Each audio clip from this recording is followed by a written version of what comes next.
नौकरी दो पलायन रोको यात्रा के बाद वोटर अधिकार यात्रा। बिहार चुनाव से पहले ही कांग्रेस ने साफ कर दिया कि वो बिहार में अब की बार परिवर्तन करके रहेंगे। लेकिन सवाल ये है कि राजनीतिक रूप से देश का सबसे परिपक्व राज्य बिहार क्या इस बार बदलाव करेगा? क्या बीजेपी नरेंद्र मोदी के चेहरे पर चुनाव नहीं लड़ रही? क्यों बिहार में जाति है कि जाति नहीं? क्या तेजस्वी लालटेन की रोशनी से कुर्सी तक पहुंचेंगे? और सबसे बड़ा सवाल, बिहार में कांग्रेस और बीजेपी की लीडरशिप कौन है? कौन बनेगा बिहार में अगला मुख्यमंत्री? नमस्कार, मैं विवेक शाह। आज हम बात करेंगे बिहार में राहुल गांधी के प्रभाव की, नीतीश कुमार के राजनीतिक पकड़, तेजस्वी के जोश और नरेंद्र मोदी के दांव की। अगर हम पिछले विधानसभा चुनाव देखें, तो बिहार में बीजेपी और आरजेडी सबसे बड़ी पार्टी बनकर उभरी। लगभग 75 सीटें बीजेपी और 79 सीटें आरजेडी ने जीती। वहीं नीतीश कुमार की जेडीयू 43 और कांग्रेस ने 19 सीटें जीती। लेकिन 5 साल बाद बिहार का चुनावी मिजाज कुछ अलग है। पिछली बार बीजेपी केंद्र में 303 सीटों की पूर्ण बहुमत वाली सरकार थी। इस बार 294 सीटों की गठबंधन सरकार है, जिसमें नीतीश कुमार प्रमुख सहयोगी है। आइए विस्तार से जानते हैं बिहार में किन मुद्दों पर हो रहे हैं चुनाव और वोटर का रुझान क्या कहता है। इस बार बिहार में पिछली बार की तरह रोजगार और जाति सबसे बड़े मुद्दे हैं, लेकिन इस बार पलायन, घुसपैठिया और वोट चोरी भी बिहार में चर्चा का विषय बना हुआ है। ऐसा माना जा रहा है कि दोनों राष्ट्रीय पार्टियां बीजेपी और कांग्रेस इस बार बिहार चुनाव को अपनी साख का मुद्दा बना चुकी है। देखा जाए तो महाराष्ट्र और हरियाणा में मिली हार ने कांग्रेस में लोकसभा चुनावों के परिणाम के उत्साह को लगभग खत्म ही कर दिया है।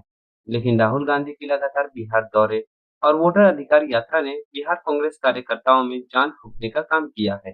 पिछले कुछ महीनों से जिस तरह से सोशल मीडिया को कांग्रेस ने अपनी ताकत बना लिया है, अब कांग्रेस बीजेपी के हर हमले को काउंटर कर पाने एवं अपना एजेंडा आगे बढ़ाने में सक्षम हो चुकी है। जहां तक बात राहुल गांधी की है, उनके नौकरी दो पलायन रोको यात्रा से हुआ आगाज मखाना के खेतों से होता हुआ वोटर अधिकार यात्रा अब उसके बाद चुनावी जनसभा तक आ पहुंचा है। एक और कांग्रेस प्रवक्ता नेता बिहार में राहुल गांधी के नाम पर वोट मांग रहे हैं। वहीं दूसरी ओर इस बार बीजेपी प्रधानमंत्री नरेंद्र मोदी और मुख्यमंत्री नीतीश कुमार के नाम पर वोट कम मांगकर लोगों को लालू शासनकाल का डर ज्यादा दिखा रही है। कांग्रेस ने बिहार में अब की बार प्रदेश अध्यक्ष को बदलकर एक दलित चेहरा राजेश राम को आगे किया।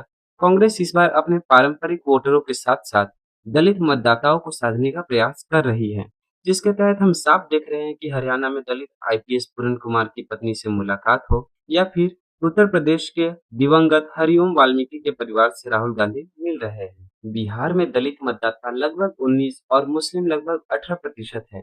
ऐसे में यदि कांग्रेस के कोर वोटरों के साथ मुस्लिम वोट नहीं बढ़ते हैं और दलित कांग्रेस के साथ लामबंद होते हैं, तो कांग्रेस पिछली बार से काफी बेहतर प्रदर्शन कर सकती है। यदि इस चुनाव में महागठबंधन जीतता है, तो इसका राष्ट्रीय स्तर पर प्रभाव पड़ सकता है। राहुल गांधी की छवि और ज्यादा मजबूत होगी। वोट चोरी के मुद्दे को अधिक गंभीरता से लिया जाएगा। बंगाल चुनाव से पहले बिहार में बीजेपी की हार पश्चिम बंगाल चुनावों में बीजेपी के घुसपैठिया वाले दांव को कमजोर कर सकता है। इसका कुछ प्रभाव उत्तर प्रदेश के चुनावों में भी दिख सकता है।